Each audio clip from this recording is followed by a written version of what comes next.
بزرگان نے، آپ کے اہل خانہ نے یہ خوبصورت محفل کا انعقاد کیا، جس میں آپ معزز مہمانان گرامی کا بہت شکر گزار ہوں انتظامیہ کی جانب سے، اور یہ ہماری بہت بڑی خوش نصیبی ہے کہ عالم اسلام کی مصروف ترین ہستی جو علم دین کی خدمت کر رہے ہیں، علماء بنا رہے ہیں، اور اصلاح امت کے لیے، اصلاح معاشرہ کے لیے اپنا انفرادی کردار ادا کر رہے ہیں، اور اس دور پرفتن کے اندر ہمارے عقائد و نظریات اور ہمارے ایمان کی حفاظت کے لیے مفتی صاحب کی بے پناہ خدمات ہیں۔ اللہ کریم سے دعا ہے کہ اللہ کریم مفتی صاحب کا سایہ ہمارے سروں پر تعدیر قائم و دائم فرمائے، اور آپ کے ارشادات کے مطابق ہمیں علم دین سیکھ کر اور علم دین کے لیے نوجوانوں کو اس طرف مائل کر کے دین کی خدمت کرنے کا جو ہم پر فرض ہے وہ فرض ادا کرنے کی ہم سب کو توفیق عطا فرمائے۔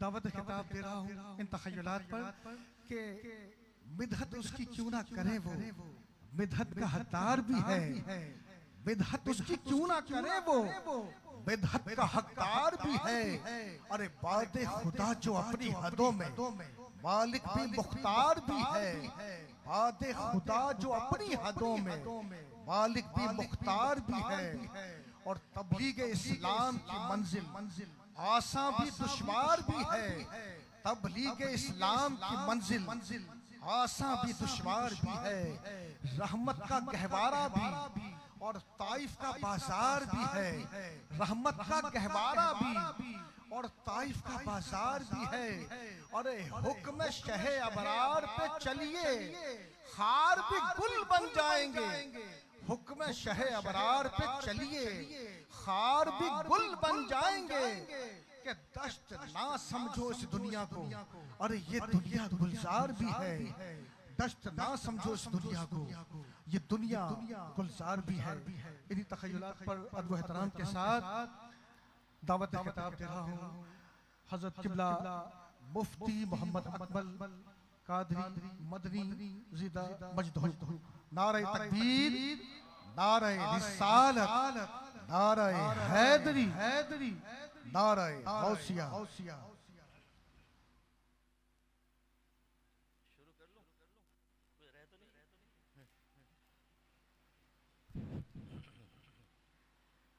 الحمدللہ رب العالمین والصلاة والسلام علی سید الانبیاء والمرسلین، اما بعد فاعوذ باللہ من الشیطان الرجیم، بسم اللہ الرحمن الرحیم۔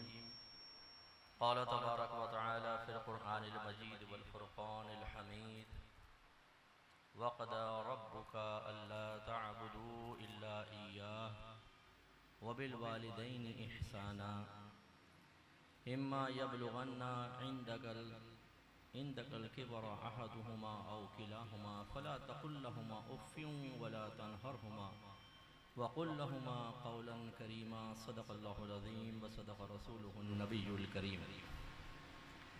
اگر تھوڑا تھوڑا آپ آگے آ جائیں گے تو بعد میں آنے والے آپ کو پھلانگ کر آگے نہیں آئیں گے تو ڈسٹربنس نہیں ہوگی، اور آداب مجلس علم میں سے ہے کہ جب کسی عالم دین کا بیان ہو تو غیر ضروری ایکٹیویٹیز تمام ترک کر دی جائیں، تصویر کھینچنا، آپس میں گفتگو کرنا، بلا ضرورت اٹھ کر آگے آنا یا پیچھے جانا، آپس میں گفتگو کرنا، سب مائک والوں کا بھی آپس میں گفتگو کرنا منع ہو جاتا ہے، اور تصویر کھینچنے والوں سے گزارش کرتا ہوں کہ آپ پہلے ہی کھینچنا چاہیں کھینچ لیں، درمیان میں تھوڑا یکسوئی سے چند باتیں کر لیں تو بہت بہتر ہے۔ جیسا کہ آپ کو معلوم ہے کہ یہ ایصال ثواب کے سلسلے میں منعقد کی گئی ایک محفل ہے۔ ایصال کا مطلب ہوتا ہے بھیجنا، اور ثواب کا مطلب ہوتا ہے وہ بدلہ جو آپ کے نیک عمل پر مرتب ہوتا ہے۔ بیٹا یہ ایکو بند کیجیے گا، بالکل بند کر دو، یہ کیوں ڈبل آواز کیوں آ رہی؟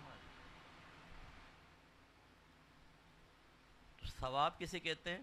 بس ٹھیک، ثواب کہتے ہیں اس بدلے کو جو آپ کے نیک عمل کے جواب میں اللہ تعالیٰ عطا فرمائے گا۔ تو ایصال ثواب کا تصور کیا ہوتا ہے کہ ہم کچھ نیک عمل کرتے ہیں اور حسن ظن قائم کرتے ہیں کہ اللہ تبارک و تعالیٰ اس کا بدلہ فلاں کو بھی دے دے گا، یعنی بدلے میں کسی کو شریک کرتے ہیں۔ اسی پر پھر اعتراض ہوتا ہے کہ عمل آپ نے کیا، سامنے والے نے تو کیا نہیں، اور وہ بدلے میں شریک ہو جائے۔ ہم یہ جواب دیتے ہیں کہ جب اللہ تعالیٰ کسی کو شریک کرنے کے لیے خود اپنے حبیب کے ذریعے ہمیں تعلیم دے دے تو پھر آپ کے میرے پیٹ میں درد کیوں ہو؟ بھئی اللہ جانے، اس کا رسول جانے۔ بے شمار ایسی حدیثیں موجود ہیں جس میں زندوں کے عمل کا بدلہ، زندوں کے عمل کا فائدہ وفات شدہ کو ملتا ہے۔ جیسے رحمت کونین صلی اللہ علیہ وسلم نے ارشاد فرمایا، ترمذی کی روایت ہے کہ جب کسی شخص کا انتقال ہوتا ہے تو اس کا عمل منقطع ہو جاتا ہے، ختم، سوائے 3 کے۔ ایک فرمایا کہ ثواب جاریہ، دوسرا وہ علم جس سے دوسرے لوگ نفع اٹھاتے رہے، اور تیسرا نیک اور صالح اولاد جو ان کے لیے، اس شخص کے لیے دعائے مغفرت کرے۔ اب دیکھیں، اگر آپ نے ثواب جاریہ کرتے ہوئے کسی کو عالم بنا دیا، عمل عالم کر رہا ہوگا، ثواب اس کو بھی مل رہا ہوگا۔ اگر آپ نے علم پڑھا دیا اور علم کے تقاضے کے مطابق کوئی شخص عمل کر رہا ہے، اب عمل وہ کر رہا ہے لیکن جو اس کا وسیلہ اور ذریعہ بنا، ثواب اس کو بھی مل رہا ہے۔ اور ایسے ہی دعا ایک عمل ہے، ہم دعا کرتے ہیں اور اس کا بدلہ اور اس کا اجر اور اس کا فائدہ مردے کو بھی حاصل ہوتا ہے۔ رحمت کونین صلی اللہ علیہ وسلم فرماتے ہیں کہ ایک شخص کا مرنے کے بعد درجہ بلند ہوا تو اس نے اللہ تعالیٰ کی بارگاہ میں عرض کی، یا رب کریم، میرا تو عمل منقطع ہو گیا، یہ اب میرا درجہ کیسے بلند ہوا؟ تو اللہ تعالیٰ نے ارشاد فرمایا کہ یہ تیری نیک اولاد نے ابھی تیرے لیے دعائے بخشش و مغفرت کی ہے، اس کا نتیجہ ہے۔ اس لیے ہم اہل سنت کا یہ عقیدہ ہے کہ اگر ہم کوئی عمل کرتے ہیں، اور یہ ذہن میں رکھیں، چاہے وہ فرض ہو، واجب ہو، سنت ہو، نفل ہو، مستحب ہو، اس سب کا ثواب ایصال کیا جا سکتا ہے۔ فتاوی عالمگیری میں علامہ ابن عابدین شامی صاحب رحمۃ اللہ علیہ، اس فتاوی شامی کو رد المحتار بھی کہتے ہیں۔ یہ فقہ حنفی کی ایک مشہور کتاب در مختار کی شرح ہے۔ اس میں آپ نے خود یہ لکھا مسئلہ کہ فرض ہو، واجب ہو، سنت و نفل ہو، سب کا ثواب آپ بخش سکتے ہیں۔ اس کا مطلب ہے کہ یہ جو کہ ہم بعض لوگوں میں غلط فہمی ہوتی ہے کہ قرآن خوانی کراؤ اس کا ثواب بخشو، یا آیت کریمہ کرواؤ پھر کرو، تو اس کا بھی پہنچے گا اور آپ اہتمام کرنا چاہیں تو حرج نہیں۔ لیکن اگر آپ فرض نماز پڑھ رہے ہیں، پڑھنے کے بعد اس کا ثواب ایصال کر دیں۔ آپ کوئی نفلی کام کرتے ہیں، آپ کو صدقہ کرتے ہیں، سب کا ثواب۔ اچھا، یہ بھی میں نے دیکھا ہے، اگر میری بہنیں بھی سن رہی ہیں یا بعد میں سنیں گی، بہنوں میں خاص طور پہ میں نے ایک بخل کی سی کیفیت دیکھی ہے۔ ایک قرآن ختم کیا، بھائی کس کے لیے؟ نانی کے لیے، یہ صرف میری نانی کے لیے۔ دوسرا قرآن پڑھیں گی یہ امی کے لیے۔ ارے بھائی آپ کیوں بخل کر رہے ہیں؟ جب اللہ کی رحمت بڑی ہے، وہ اجر دینے کے لیے تیار ہے، اور آپ اگر ایک کاروبار سے انویسٹمنٹ کر کے 1 لاکھ روپے کما سکیں، اور دوسرا کہے کہ اگر میں تھوڑی سی ٹیکنیک بتاؤں یہی 1 لاکھ 1 کروڑ میں بدل سکتا ہے، تو پھر ادھر کیوں نہ جائیں کہ بھئی 1 کروڑ کما لیں؟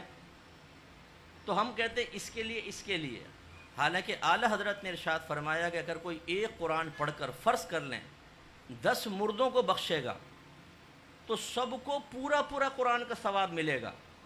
ایسا نہیں کہ کچھ سپارے جا رہا ہوں، پورا قرآن کا ثواب ملے گا، اور بخشنے والے کو 10 قرآن کا ثواب ملے گا۔ اس لیے پھر فرماتے ہیں کہ بہتر ہے کہ یوں ایصال ثواب کریں کہ سب سے پہلے اپنے آقا کی بارگاہ میں پیش کریں کہ یا رب کریم، اس کا ثواب میں اپنے آقا کی بارگاہ میں پیش کرتا ہوں، قبول و منظور فرما، اور آپ کے وسیلہ جلیلہ سے حضرت آدم علیہ السلام سے لے کر آج تک جتنے مسلمان دنیا سے پردہ فرما چکے، جو دنیا میں موجود ہیں اور جو قیامت تک آئیں گے، سب کے نام اعمال میں منتقل کر دے۔ تو اس کا مطلب سب کو پہنچے گا اور آپ کو ان سب کی تعداد کے برابر ملے گا۔ تو بخل کیوں کریں صاحب؟ ہم یہ سوچتے ہیں کہ نہیں، اگر دادا کو بھی کر دیا، دادی کو کے ساتھ ساتھ دادی کہیں گی یہ تم نے کیا کیا؟ ساری زندگی دادا کو برداشت کرتی رہی، تم نے مرنے کے بعد بھی میرے ساتھ کر دی پارٹنرشپ۔ ارے بھائی کریں، کوئی فرق نہیں پڑتا۔ یہ بخل کی کیفیت سے ہمیں باہر نکلنا چاہیے۔ ہمیشہ وسعت رکھیں، اللہ تعالیٰ بڑا رحیم و کریم ہے. ہر ایک کی قبر میں نور اترتا ہے. جب آپ ایصال ثواب کرتے ہیں اجتماعی طور پر تو قبور میں نور اترتا ہے. حضرت مالک بن دینار رحمۃ اللہ علیہ فرماتے ہیں میں سفر کر رہا تھا, قبرستان کے پاس سے گزرا تو مجھے ایک نور نظر آیا. تو میں نے کہا لا الہ الا اللہ, ایسا لگتا ہے کہ اللہ نے ان سب کی بخشش کی ہے, کیسا نور نازل ہو رہا ہے. تو مجھے ایک غیبی آواز آئی, وہ گویا کہ ایک مردہ کہہ رہا تھا. اس نے کہا کہ یہ نور ایک شخص کے ایصال ثواب کا ہے. تو میں نے کہا وہ کیا تھا؟ اس نے کہا اس شخص نے ایک دن وہ اپنے حجرے سے باہر آیا اور 2 رکعت نماز اس طرح پڑھی کہ الحمد شریف کے بعد ایک بار قل یا ایھا الکافرون اور ایک مرتبہ سورہ اخلاص, دونوں رکعتوں میں سے پڑھ کے اس کا ثواب ہمیں بخشا, یہ نور تم اس کا دیکھ رہے ہو. تو حضرت مالک بن دینار رحمۃ اللہ علیہ فرماتے ہیں کہ میں نے تہیہ کر لیا, اب میں بھی اسی طرح ایصال ثواب کروں.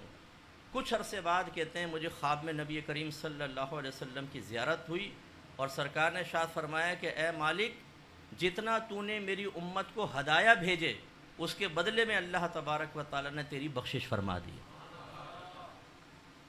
اور یہ اچھی طرح یاد رکھیں کہ جب آپ اپنے ذہن میں وسعت پیدا کر کے خصوصاً انبیاء علیہم السلام, صحابہ کرام, اولیاء عظام اور اہل بیت اطہار کو ایصال ثواب کرتے ہیں, ثواب ایصال کرتے ہیں, ان کے پاس پہنچتا ہے. آپ کے نام کے ساتھ, آپ کے والد کے نام کے ساتھ تعارف ہوتا ہے, یہ فلاں بن فلاں نے بھیجا ہے. اس سے ان کے درجے بلند ہوتے ہیں. ان کی قبور میں انوار و تجلیات اللہ کی طرف سے نازل ہوتی ہیں, رحمتیں نازل ہوتی ہیں, انہیں روحانی سکون ملتا ہے. جب آپ ان کے لیے اس طرح روحانی سکون اور درجات کی بلندی کا سبب بنتے ہیں. علماء کہتے ہیں اب ذرا تصور میں سوچیں, جب آپ میدان محشر میں پہنچیں گے اور ان نفوس قدسیہ کو اللہ تعالیٰ اذن شفاعت عطا فرمائے گا تو یہ کسی کا احسان نہیں رکھتے ہیں, یہ تمہیں ڈھونڈ ڈھونڈ کر تمہاری شفاعت کریں گے. تو اس لیے بالکل جیسا بھی یہ محفل ایک پرٹیکولر والد صاحب کے لیے رکھی گئی تو یہ ہو سکتا ہے کہ آپ اجتماعی ایصال ثواب کریں اور آخر میں خاص طور پہ ان کے لیے, اس میں کوئی حرج نہیں ہے, یہ ہو سکتا ہے. تو جیسے بھی یہ رکھی گئی ان کے لیے خاص ایصال ثواب اور دعا میں سب کو بخش دیا جائے, سب کو ایصال کیا جائے تو انشاءاللہ تعالی میدان محشر میں. اور پھر ہم اہل سنت کے لیے خاص طور پہ بڑی سعادت کی بات, ہم کوئی زندگی میں ایک بار نہیں کرتے ہیں, ہم تو بار بار کرتے ہیں. اللہ نے ہمیں ایسے مواقع دیے ہیں کہ ہم بار بار ایصال ثواب کرتے ہیں. کبھی شیخ عبد القادر جیلانی رضی اللہ تعالیٰ عنہ کے لیے, کبھی سرکار کی میلاد مناتے ہوئے, کبھی خواجہ صاحب کی چھٹی مناتے ہوئے, کبھی داتا صاحب کا عرس کرتے ہوئے, زبردست قسم کا ایصال. تو انشاءاللہ ہمارے اللہ تعالیٰ نے ہمیں توفیق دی اور ہمارے وسیلے سے, اگرچہ وہ محتاج نہیں ہیں, وہ تو بالکل محتاج نہیں, لیکن ان کے درجے بلند ہوتے ہیں. تو اگر کوئی ہمیں تحفہ دے اور میں پیسے والا ہوں تو میں اس کو جواب میں دوں گا, اگر میں سخی ہوں تو جواب میں دوں گا. اور فرض کر لیں کسی نے مجھے 100 روپے دیے اور میں کروڑ پتی ہوں تو میں اپنی حیثیت کے مطابق دوں گا. تو اب اندازہ کریں کہ ہم ثواب ایصال کرتے ہیں اپنی حیثیت کے مطابق, اور ان بزرگوں کی طرف سے جو جواب آئے گا وہ ان کے درجات کے اعتبار سے آئے گا. وہ ہوگا کہ آپ سوچئے ذرا. اس لیے یہ بہت اچھی محفل ہے, اس طرح کی محافل بھی سجائیں اور ویسے بھی آپ ذہن بنائیں کہ جو کچھ آپ نیک عمل کرتے ہیں رات کو سونے سے پہلے دعا کر لیں, اللہ تعالیٰ جو بھی میں نے نیک عمل کی اس کا ثواب بارگاہ رسالت میں اور آپ کے وسیلہ جلیلہ سے آدم علیہ السلام سے لے کر قیامت تک جتنے گئے, جتنے موجود ہیں, جتنے آئیں گے, سب کو پہنچا دے. سب کو پہنچے گا اور آپ کے نام اعمال میں سب کی تعداد کے برابر. اب چونکہ یہ پرٹیکولر ایک عظیم ہستی کے لیے ہے, ہستی سے اعتبار سے کہ والد, اس جہت سے میں ایک عظیم ہستی کہہ رہا ہوں کہ ماں اور باپ یہ عظیم ہستی ہوتے. ابھی جو میں نے آیت آپ کی خدمت میں ذکر کی, اللہ تعالیٰ فرماتا ہے کہ تمہارے رب نے یہ فیصلہ کر لیا ہے, یہ تمہیں حکم دیا ہے کہ تم صرف اسی کی عبادت کرو اور والدین کا احسان مانو, والدین کا احسان مانو. اور پھر خصوصاً ان کے بڑھاپے کے وقت کی طرف اشارہ فرمایا کہ اے سننے والے, اگر تیرے نزدیک تیرے ماں باپ میں سے کوئی ایک یا دونوں بڑھاپے کی حالت میں پہنچ جائیں تو پھر کیا کریں, فلا تقل لہما اف, تو پھر ان کے سامنے اف بھی مت کرنا. ولا تنہرہما، اور ان کو ڈانٹنا مت، وقل لہما قولا کریما، اور ان کے سامنے نرم بات کرنا، آہستگی کے ساتھ۔ اب دیکھیں اللہ تعالیٰ نے شرک کی نفی فرمائی، صرف اللہ کی عبادت کرو، شرک نہیں کرنا گویا کہ، اور ساتھ ہی ماں باپ کے احسان ماننے کی تلقین۔ اس کا مطلب ہے کہ جو ہمارا ایک بنیادی عقیدہ ہے، جو جنت اور دوزخ کے درمیان ایک فیصلہ کرنے والا ہے، مسلمان جنت میں ہی جائے گا، چاہے ابتداءً خدا نہ خواستہ اپنے اعمال کی بنا پہ جہنم میں چلا گیا، لیکن اس کے لیے دائمی طور پہ جہنم میں رہنا نہیں ہے، وہ جنت میں آئے گا۔ اور جو کفر و شرک میں مر گیا وہ ہمیشہ ہمیشہ جہنم میں رہے گا۔ اتنی اہم چیز، اور اس کے ساتھ والدین کے ساتھ اچھے سلوک کے بارے میں اللہ تعالیٰ کا تلقین فرمانا ثابت کرتا ہے کہ شرک اور کفر کے بعد ایک بڑا گناہ کیا ہے؟ اپنے ماں باپ کے ساتھ بدتمیزیاں کرنا، ان کا حق نہ پہچاننا، ان کے ساتھ ایسا معاملہ کرنا جس سے ان کو قلبی اور روحانی تکالیف ہو۔ اور پھر اللہ تعالیٰ نے بڑی حکمت بالغہ سے بڑھاپے کا ذکر فرمایا۔ اس کا مطلب یہ نہیں ہے کہ اللہ تعالیٰ یہ فرما رہا ہے کہ ان دونوں میں سے کوئی ایک یا دونوں بڑھاپے کی حالت میں پہنچیں تو ایسا کرنا۔ تو کوئی یہ کہے کہ میرے والدین تو ابھی بڑھاپے کی حالت میں پہنچے نہیں تو میں تو کچھ بھی کر لوں، نہیں، ماں باپ تو ماں باپ ہیں۔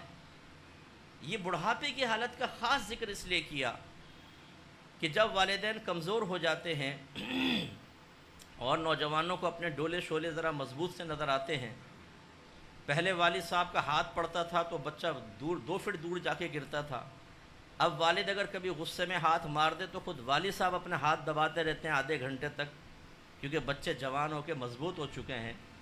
پہلے والدین کا کھاتے تھے، اب والدین کو کھلاتے ہیں۔ پہلے ہم بیمار ہوتے تھے، والدین تیمارداری کرتے تھے، اب ہمیں تیمارداری کرنی پڑتی ہے۔ تو تربیت ہو لیکن اس کو ذہنی اور قلبی لحاظ سے قبول نہ کیا ہو تو پھر انسان سرکش ہو جاتا ہے۔ اسی طرح ایک ہوتا ہے شادی سے پہلے کی حالت کہ جس میں ہماری بہنوں کے کہنے کے مطابق کالی سر والی ابھی گھر میں نہیں آئی، اس میں ماں باپ کے ساتھ اچھا سلوک دیکھا گیا ہے، لیکن جب بیوی آ جاتی ہے تو بعض اوقات شوہر اپنی بیوی کی زلفوں کا اسیر ہو کر اسی ماں کے سامنے کھڑے ہو کر بدتمیزیاں کر رہا ہوتا ہے جس ماں نے اس کو بچپن سے لے کے جوانی تک پالا ہے۔ تو اس لیے بڑھاپے کا خاص طور پہ ذکر کیا کہ یہ والدین کی کمزوری کے ایام ہیں، یہ ان کے نقص کے ایام ہیں، اور یہ تمہاری مضبوطی کے ایام ہیں۔ تو ایسا نہ ہو کہ تم اللہ کی نعمتوں اور مضبوطی کو دیکھ کر عالم تکبر میں چلے جاؤ اور ماں باپ کو حقارت کی نگاہ سے دیکھو، اگر ایسا کیا تو تباہی ہے، جو بھی میں آپ کو کچھ واقعات بھی عرض کروں گا انشاءاللہ۔ تو اس لیے بڑھاپے کا خاص طور پہ ذکر کیا۔ پھر بڑھاپا ایک ایسی حالت ہوتی ہے جس میں انسان دوبارہ بچپنے کی طرف لوٹ جاتا ہے۔ جیسے چھوٹا بچہ ہوتا ہے، ضدی ہوتا ہے، جلدی غصے میں آتا ہے، اپنی بات منوانا چاہتا ہے، تو اکثر ایسی ہوتا ہے کہ جب بڑھاپے کی دہلیز پہ انسان قدم رکھتا ہے تو طبیعت میں نازکی پیدا ہو جاتی ہے، بھئی میرا کہنا مانو، ناشتے میں دیر کی ہو رہی ہے، جلدی لے کر آؤ، حافظے میں چیزیں رہتی نہیں ہیں، بعض اوقات بچوں کو کام کہا انہوں نے کر دیا، یاد نہیں رہا، اسی پہ ڈانٹ ڈپٹ شروع ہو گئی۔ تو یعنی بڑھاپے کی حالت ایک ایسی ہوتی ہے کہ جس میں بعض اوقات اولاد کو سخت آزمائش کا سامنا کرنا پڑتا ہے۔ تو ہمارے مذہب نے، قرآن نے، حدیث نے ہمیں اس حالت میں خاص طور پر اولاد کو متنبہ کر دیا کہ یہ نہیں ہے کہ آپ جھنجھلاہٹ کا شکار ہو جائیں، آپ تانہ زنی کرنے لگیں، آپ ان کے سامنے سے پاؤں پٹکتے ہوئے چلے جائیں، آپ دروازے زور زور سے ماریں، آپ اسٹریٹ فارورڈ ان پہ اٹیک کریں کہ آپ نے تو ہماری زندگی حرام کر دی ہے، نہیں، بلکہ اللہ نے فرمایا فلا تقل لہما اف، انہیں اف بھی مت کہو۔ جو اہل علم یہاں تشریف فرما ہے وہ جانتے ہیں کہ یہاں اللہ تعالیٰ نے تلفظ اف کو منع نہیں کیا، سمجھ نہیں آیا، بلکہ یہ فرمانا کہ اف نہ کہو، اس سے مراد یہ ہے کہ کوئی ایسا کام نہ کرو جس سے ان کو اذیت اور تکلیف پہنچے، سمجھ نہیں آیا، یہ یہاں مراد ہوتا ہے۔ یہ ٹیکنیکل زبان میں اس کو کہتے ہیں دلالت النص سے ثابت ہوا کہ ان کو اذیت نہ پہنچاؤ، لہٰذا آپ کو یہ نہیں کہہ سکتا بیٹا ماں باپ کو گالیاں بک رہا ہو، آپ کہیں یار تم گالی بک رہے ہو، اور وہ کہے اللہ نے تو اف کہنا منع کیا، گالی دینا کوئی منع کیا، گالیاں اس لیے بک رہا ہوں، یا مار پیٹ کرے ماں باپ کو معاذ اللہ اور کہے اللہ نے مارنے کو کہاں منع کیا، اف کو منع کیا۔ تو یہاں پر دلالت النص سے چیز ثابت ہے کہ چونکہ اف سے ایک تکلیف پہنچتی ہے، مراد یہ ہے کہ کوئی ایسا کام نہ کرو جس سے ماں باپ کو تکلیف اور اذیت ہو۔ اس میں نافرمانی جو وہ دائرہ شریعت میں رہ کر حکم دیں، یہ نافرمانی، ماں باپ کی خدمت نہ کرنا، ان کے ساتھ لہجے سخت رکھ لینا، ان کی ضروریات کا خیال نہ کرنا، ان کو ڈانٹنا ڈپٹنا، گھور کر دیکھنا اور ان کے ساتھ سختی والا رویہ رکھنا، یہ سب حرام ہوتا ہے، حرام اور گناہ کبیرہ۔ تو اللہ نے فرمایا کہ ایسا نہ کرو، اور ولا تنہرہما، انہیں ڈانٹو مت۔ بعض لوگ ہم سے پوچھتے ہیں مفتی صاحب ہمارے والدین کو دوا کھلائیں، دوا نہیں کھاتے۔ ایک شخص نے پوچھا کہ میری والدہ دوا نہیں کھاتی، لیکن جب ہم ڈانٹتے اور غصے کا اظہار کرتے ہیں نا، ڈر کے دوا کھا لیتی ہیں، تو کیا ہم ان کو اس طرح غصہ کر کے دوا کھلا سکتے ہیں؟ میں نے کہا نہیں، آپ کو اللہ کے حکم پر عمل کرنا ہے، ریکویسٹ کریں پیار سے، محبت سے۔ بعض اوقات ہوتا ہے والدین کو دوا کھلائیں، بولتے لے جاؤ دوا، یہ 8 گولیاں مجھ سے نہیں کھائی جا رہی، اور پتہ ہے کہ نہیں کھائیں گے تو طبیعت بگڑے گی، وہ رات کے 2:30 بجے بھی بگڑ سکتی ہے، فوراً ایمبولینس میں ڈال کے ہاسپٹل لے جانا ہوگا۔ بچوں کی اپنی ایک مجبوری ہوتی ہے، اس کا بھی انکار نہیں ہے، لیکن یہی تو وقت امتحان ہے۔ ایک صحابی آئے، یا رسول اللہ میں جہاد پر جانا چاہتا ہوں، سرکار نے فرمایا تیرے والدین میں سے کوئی حیات ہے؟ کہا جی میری والدہ ہیں۔ فرمایا اس کی خدمت کر، تیرے لیے اسی میں جہاد کا ثواب ہے۔ تو ایسے تو نہیں جہاد کا ثواب مل جائے گا۔ جو نوجوان یہ کہتا ہے کہ مجھے بتاؤ کس سے لڑنا ہے کہ میں دانت توڑوں اس کے، بھائی تو دانت نہ توڑ، اپنے نفس کو توڑ دے۔ ماں باپ کے سامنے ایسے رہو جیسے بچہ، ماں باپ کے سامنے غصہ نہیں کیا جاتا، گھور کے نہیں دیکھا جاتا، اپنی طاقت نہیں دکھائی جاتی۔ تو اس لیے بڑھاپے کے اندر ماں باپ کا بڑا خیال رکھنا ہوگا، اور ڈانٹ ڈپٹ نہیں۔ وَقُلْ لَهُمَا قَوْلًا كَرِيمًا، اور ان سے نرم بات کرو، نرم لہجے میں بات کرو۔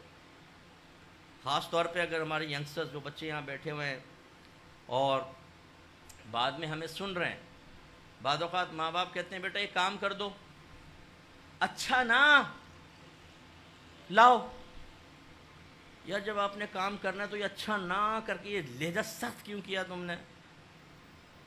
اور پھر ماں باپ کہتے ہیں یہ کیسے، کس ٹون میں بات کر، میں نے کیا کیا، میں نے تو آرام سے کہا ہے۔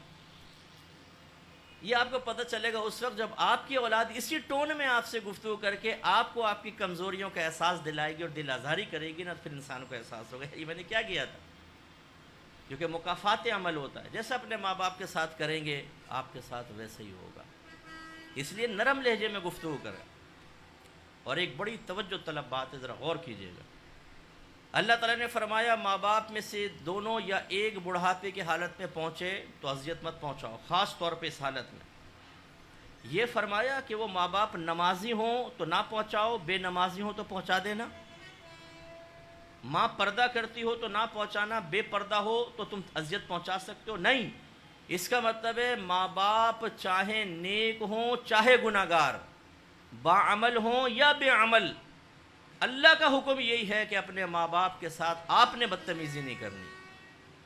اس سے ہمارے وہ دیندار طبقے سے تعلق رکھنے والے نوجوان بچے اور بچیاں توجہ کریں۔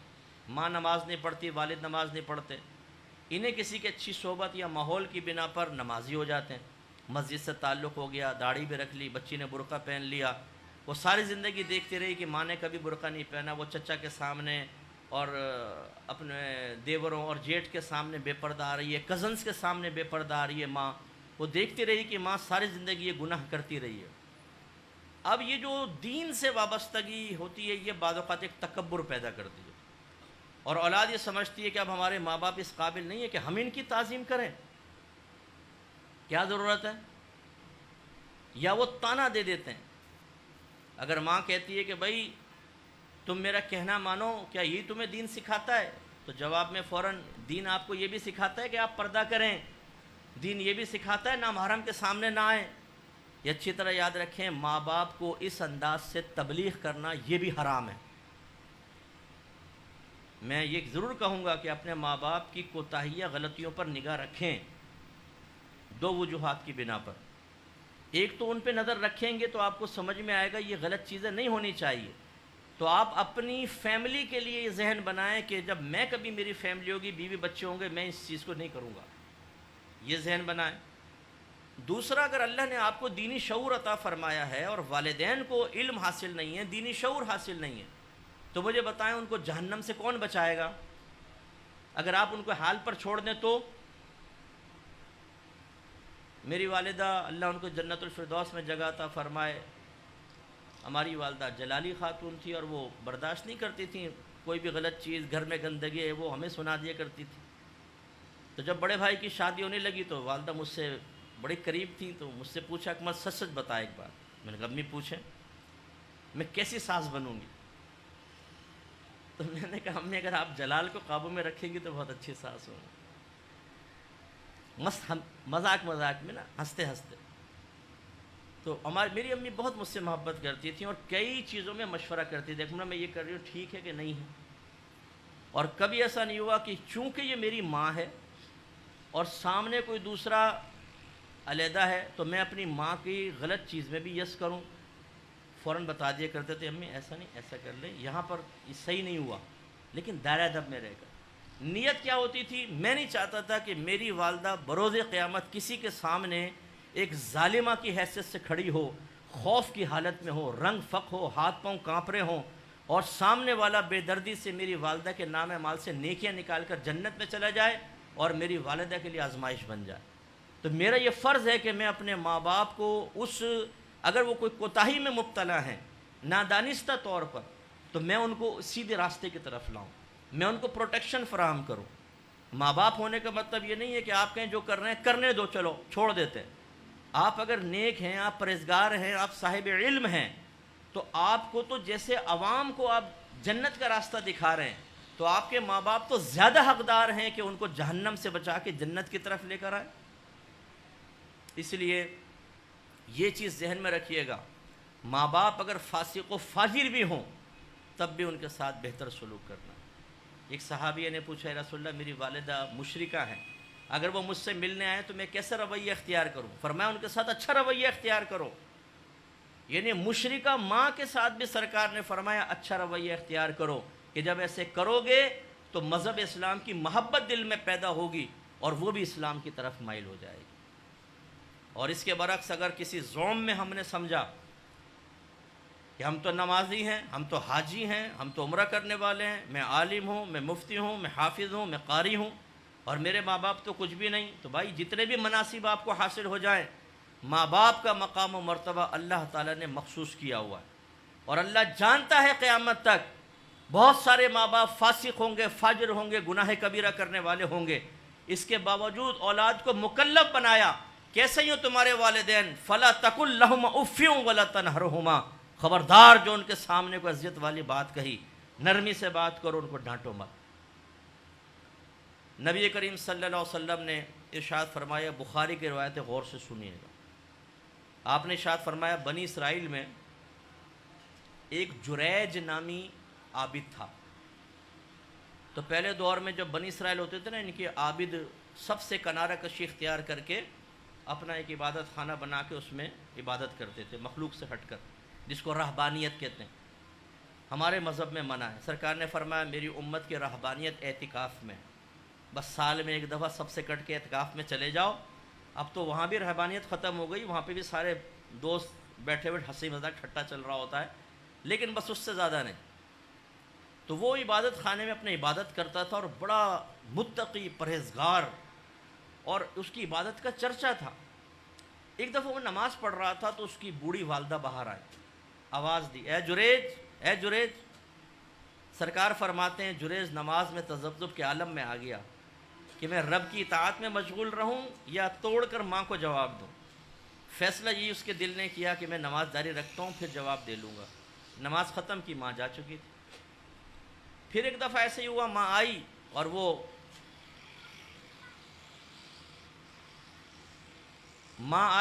وہ عبادت کر نماز پڑھ رہے تھے۔ ماں نے آواز دی، توجہ نہیں کی، ماں جلال میں آ گئی۔ بوڑھی خاتون تھی نا، بس جلال آ گیا، کہنے لگی کہ اے جریج، اللہ تجھے فاحشہ عورت کا منہ دکھائے۔ بد دعا دے کے چلی گئی۔ اب کچھ اس جریج کے حاسدین تھے ادھر ہی، وہ اس سے جلتے تھے، انہوں نے ایک فاحشہ عورت کو بلایا، انہوں نے کہا ہم تجھے ٹارگٹ دیتے ہیں، اگر تو اس کا ایمان خراب کر دینا تجھے اتنا اتنا پیسہ دیں گے۔ وہ بڑی حسین و جمیل عورت تھی، اس نے کہا یہ تو کوئی پرابلم ہی نہیں ہے، ابھی دیکھو میں کیا کرتی ہوں۔ وہ حسینہ عالم پہنچ گئی میک اپ شیک اپ کر کے، اور وہ جریج کو لبھانے لگی۔ جریج نے توجہ ہی نہیں کی اس کی طرف بالکل۔ اب اس کو بڑا گلٹ فیل ہوا کہ یہ کیا ہوا، میں تو بڑے دعوے کر کے آئی تھی۔ وہ باہر گئی، اس نے ایک چرواہے کو دیکھا، اس کو برائی کی دعوت دی، اس کے ساتھ زنا کیا، حاملہ ہوئی، بچہ پیدا ہو گیا۔ بچے کو لائی لوگوں کے سامنے، لوگوں نے کہا یہ کس کا بچہ ہے؟ کہا جریج کا ہے، اس نے میرے ساتھ برائی کی ہے اور یہ اس کا بچہ ہے۔ نبی کریم صلی اللہ علیہ وسلم فرماتے ہیں لوگوں نے اس سے نہیں پوچھا کہ تو نے کیا کیا، میں اس کو اندر سے نکالا، خوب مارا پیٹا اور اس کا حجرہ گرا دیا، سارا عبادت خانہ، وہ مٹی کا بنا ہوا تھا، مٹی کی اینٹوں سے سب گرا دیا۔ اب جریج پٹ رہا ہے، وہ کہہ رہا ہے بھائی بتاؤ تو صحیح آخر ہوا کیا ہے؟ جب پیٹ پاٹ کے تھک گئے نا، سب نے اپنے ہاتھ کی کھجلی ختم کر لی، تو پھر ایک بولا، کہنے لگا تو نے زنا کیا ہے؟ اس نے کہا کس کے ساتھ کیا ہے؟ کہا اس کے ساتھ۔ دلیل کیا ہے؟ تیرا بچہ ہے۔ اس نے کہا اچھا مجھے مہلت دو، میں 2 رکعت نماز پڑھ لوں۔ انہوں نے کہا پڑھو۔ 2 رکعت نماز پڑھی، اللہ کی بارگاہ میں دعا کہ اللہ میری مدد کر۔ اللہ نے دل میں الہام فرمایا، آپ بچے کے پاس گئے اور کہا کہ بتا تو کس کا بچہ ہے، ابھی پیدا ہوا ہے؟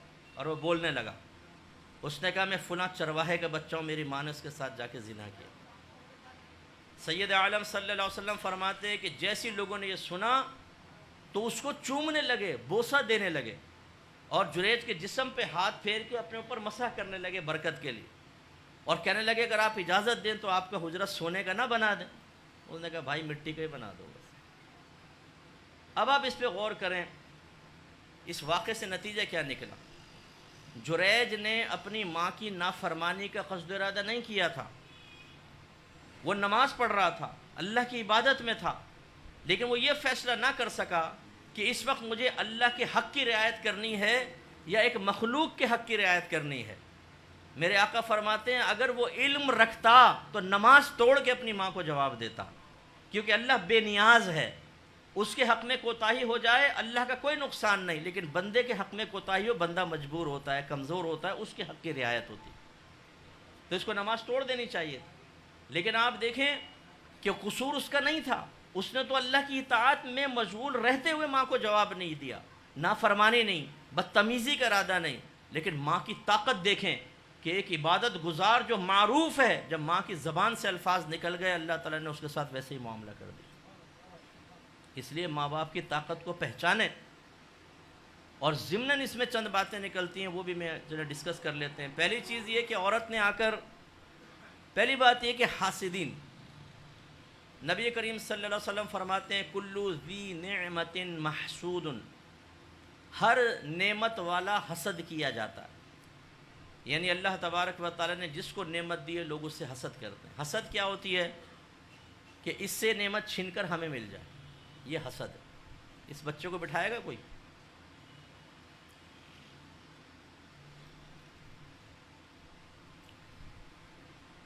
تو دو یہاں پر چیزیں ہیں، ایک تو آپ اور میں اپنے بارے میں غور و تفکر کریں کہ ہم حاسدین میں سے تو نہیں ہیں۔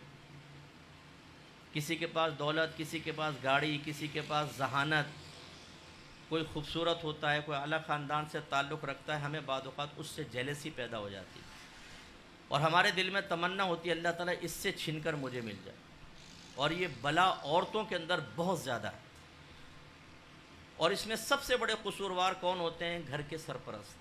معذرت کے ساتھ ناراض مت ہوئیے گا کہ ہم سمجھتے ہیں بچوں کو ناظرہ پڑھا دو، حفظ کروا دو، ایمان مفصل، ایمان مجمل، 6 کلمے یاد کرا دو، سرکار کی سنت کے مطابق دعائیں، کچھ سنت آداب سکھا دو، بس جی نماز وغیرہ سکھائی، پورا ہو گیا۔ روحانی تربیت کون کرے گا؟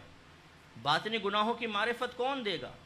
بیٹی جیلسی میں بھری ہوئی ہے، آپ نے اس کی تربیت نہیں کی، جب اس کی شادی ہوگی وہ اپنے آپ کو جیلسی کے اندر مبتلا کر کے، حسد میں مبتلا کر کے تباہ کر لے گی اپنے آپ کو۔ گھر کی عورتوں پہ خاص طور پہ توجہ کرنی چاہیے، یہ بعض اوقات شوہر کو اکساتی ہیں۔ شوہر گھر سے باہر نکلے گا بالکل نارمل موڈ ہوگا، واپس آئے گا تو چادر اوڑھ کے بستر پہ ناراض لیٹی ہوں گی، شوہر پوچھے کیا ہوا؟ کچھ نہیں ہوا. بھائی کھانا تو دے دو, خود گرم کر لو. ارے ہوا کیا ہے, پھر نکالیں گے, ایک دم ڈراپ سین ہوگا نا. تم نے دیکھا تمہارے بھائی نے اپنی بیوی کو سونے کا سیٹ بنا کر دیا ہے, اور میں عرصے دراز سے کہہ رہی ہوں رونا شروع.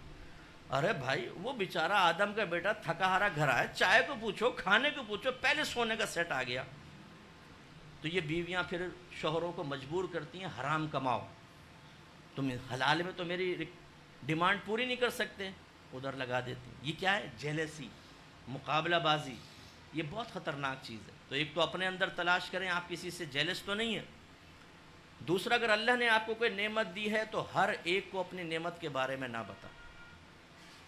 جب حضرت یعقوب علیہ السلام کے بیٹے یوسف علیہ السلام مصر میں تھے, بنیامین آپ کے بھائی آپ کے ساتھ ہو گئے تھے, باقی بیٹے جو تھے 9 وہ قحط سالی میں غلہ لینے گئے مصر میں. تو یعقوب علیہ السلام نے ان سے فرمایا کہ بیٹا تم ایک ہی دروازے سے داخل نہیں ہونا. اس میں حکمت یہ بیان کی کہ اگر تم 9 جاؤ گے نا, پوچھیں گے بھئی کون ہے, وہ کہیں گے ہم 9 بھائی ہیں, تو نظر لگ جائے گی یا کوئی حسد میں مبتلا ہو جائے گا. اس لیے, لیکن اس میں جھوٹ نہیں ہونا چاہیے. کاروبار آپ کا اچھا چل رہا ہے, کسی نے پوچھا کہ بھئی کیسا چل رہا ہے, آپ نے اگر مفتی صاحب نے کہا تھا بتانا نہیں ورنہ حسد میں مبتلا ہو جائے گا, یہ آدمی بڑا بیڑا غرق ہے, بالکل تباہ ہو گیا کاروبار. بھائی جھوٹ کیوں کہہ رہے ہیں آپ کہیں اللہ کا فضل ہے, گزارا ہے سب کا, ہمارا بھی گزارا ہو رہا ہے, بس یہ کہہ دیں آپ, زمانی سی بات کہہ دیں. لیکن ہم باتوں کا شو بازی کرتے ہیں نا. یہ عورتیں خاص طور پہ آپ دیکھیں, یہ انگوٹھی, یہ انگوٹھی, یہ انگوٹھی, پھر کبھی یوں رہ کے بات نہیں ہوگی, یوں ہو کے ہوگی. بھئی میں تو یہ کہہ رہی ہوں, دیکھیں سنیں بات سنیں. یہ یوں دکھائیں گی کہ کتنے شوہر نے انگوٹھیاں دی ہیں, بریسلیٹ دکھائیں گی, یہاں دوپٹہ ہٹا دیں گے اگر عورتیں بیٹھی ہیں تو جیسے تاکہ سیٹ نظر آئے. اس میں سامنے والا ہو جاتا ہے جیلس. تو اگر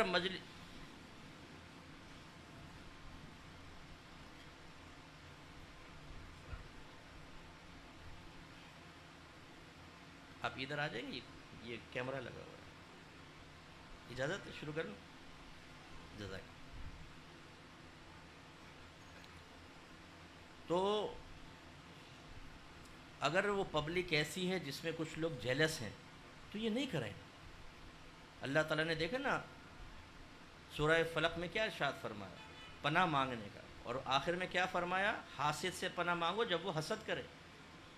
بہت خطرناک ہوتا ہے. یہ حضرت تو اس فیلڈ کے آدمی ہیں, یہ تو یہ نہیں کرتے ہوں گے, لیکن عاملین کے پاس جو ہے ٹوٹکے کے لیے آتی ہیں, میری بھابھی کی ناک ٹوٹ جائے اللہ کرے, اس کے ہاتھ ٹوٹ جائے, اوپر سے گرے نیچے تو ایسی پاگل ہو جائے کہ ناشتے کے اندر مکھن میں ٹشو لگا کے کھانا شروع کر دو, ایسا کروا دو اس کے اوپر. اور عامل بھی تیار بیٹھے ہوئے ہیں کہ تمہاری بھابھی کا بیڑا غرق کر دیں گے. اور بعض خاص طور پر میں نے دیکھا ہے خواتین کے اندر یہ بیماری ہے, بولتی آج تو میں نے اس کو اتنا جلایا ہے نا, اتنا مزہ آیا جب میں نے دکھایا نا یہ سیٹ, اس کا منہ دیکھنے والا تھا, اتنا سا نکل آیا, لال منہ ہو گیا تھا. یعنی خوش ہوتی ہیں جلا کر, جیلس. ارے بھائی اگر وہ اس کو موقع ملے گا وہ چھوڑے گا نہیں آپ کو. اس لیے اپنے گھر کی خواتین کی تربیت کریں. تو جب یہ حسد پیدا ہو جاتا ہے نا تو کیا انہوں نے کروایا. دیکھیں ایک اللہ کے ولی تھے, وہ جریج اللہ کے ولی تھے, عابد تھے بہت بڑے, اور انہوں نے یہ کام کروایا کہ فاحشہ کو پیچھے لگا دیا. پھر یہ خراب حرکتیں انسان کرتا ہے, اس لیے جیلس سے بھی خاص طور پہ توجہ. دوسری چیز وہ فاحشہ آئی کہ میں مائل کر لوں گی, لیکن اللہ کے نیک بندے, اس سے ہمارے وہ ینگسٹر ذرا توجہ کریں جن کی مرکز نکاح جو ہے وہ فیس بک کے اوپر کوئی مچھلی ہوتی ہے, جال بچھا کے بیٹھے ہوئے ہیں, کانٹے ڈال کے بیٹھے ہوئے ہیں, کوئی زلیخا, کوئی لیلا, کوئی ٹینا, کوئی پرینکا, کچھ بھی مل جائے, ہندو ہو کرسچن ہو, دوستیاں کرنی ہیں صاحب. اور بعض اوقات سامنے لکھا ہوتا ہے زلیخا, حالانکہ پیچھے حقیقتاً چراغ دین ہوتا ہے بڑی مونچھوں والا, وہ فیک آئی ڈی بنی ہوتی ہے, اور اس سے دراز تک وہ فیک لڑکی سمجھ کے چیٹ کرتا رہتا ہے. بعد میں وہ بتاتا ہے کہ بھائی میں تو تیرا ہم جنس ہوں, اور ٹرانسجنڈر ایکٹ یہاں پہ جاری نہیں ہوا, میں نے اپنی جنس تبدیل نہیں کی ہے. وہ پھر پچھتاتے ہیں.